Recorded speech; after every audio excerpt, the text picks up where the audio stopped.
remove that box from your Velveeta original, and then take some organic chicken broth. We're using the low sodium kind today, but you could use the regular kind because we will be adding a little bit of salt.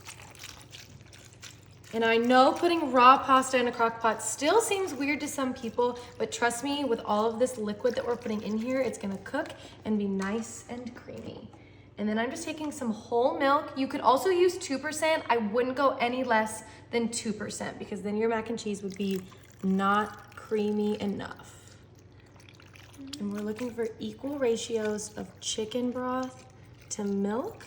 I would say we did about 3 cups of each. You're just kind of eyeballing it? Just kind of eyeballing it. You're looking for it to start rising over those raw noodles. And once that liquid starts to show, then you're gonna come in with that heavy cream. Now this is the magic. This is what's gonna make this mac and cheese creamy and delicious because look at how thick that is. Wow.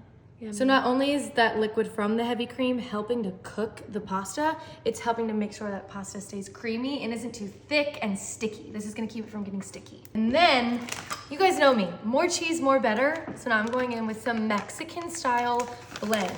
You can use any kind of cheese that you want. I just think the Mexican blend adds a little something special, you know? Not too much of that because these cheese shreds will make it that sticky texture that, again, we're trying to avoid. But I do want to add just a little bit more shreds with that sharp cheddar just to give us a little bit of a bite. So I'm going to go in with another handful of that sharp cheddar. But don't forget, we have that entire block of Velveeta cheese in there. So even though those top cheese shreds aren't a lot, that Velveeta cheese is going to give us all of that rich, cheesy flavor. And then we're just going to do a little under a tablespoon of garlic. I would recommend doing a full tablespoon. We just don't have a full tablespoon today. So we're just gonna get what we can out of our jar. And you could also use just like the seasoning kind, the dried garlic, but fresh is a little bit better. And then last but not least on the seasoning, like I said, we're just gonna add a little bit of salt, not too much. I would just say about a teaspoon of salt. And then the same thing with that pepper, about a teaspoon of fresh cracked pepper. How long is this gonna take?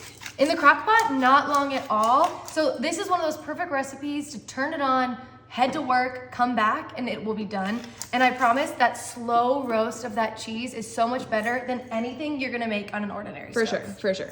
Now that all of our ingredients are in the crock pot, we're just gonna put that lid on and cook this on high for about 4 to 6 hours. Oh, look at how cheesy and gooey. Wait, shh, listen.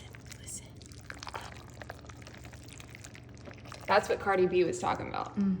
Look at that. This is so delicious. I love nothing more than a plate of mac and cheese, of like that good, thick, southern mac and cheese. Oh, and this is exactly that. But let's get our mac and cheese expert in here, Anthony. I heard Cardi B, and this looks like Cardi cheese. I'm so Yes. excited. But I know you're picky about your mac and cheese, so I need you to give us an honest rating. Honest 1 to 10, right? Yep, 1 to 10. Right. Don't save my feelings. Holy Jesus. This is so good. It's so good. Okay, here's what I'll say. I'm gonna give this a 10 out of 10 taste-wise. Okay. There's a lot of cheese, and I feel like it's stuck together, but like other than that, Okay.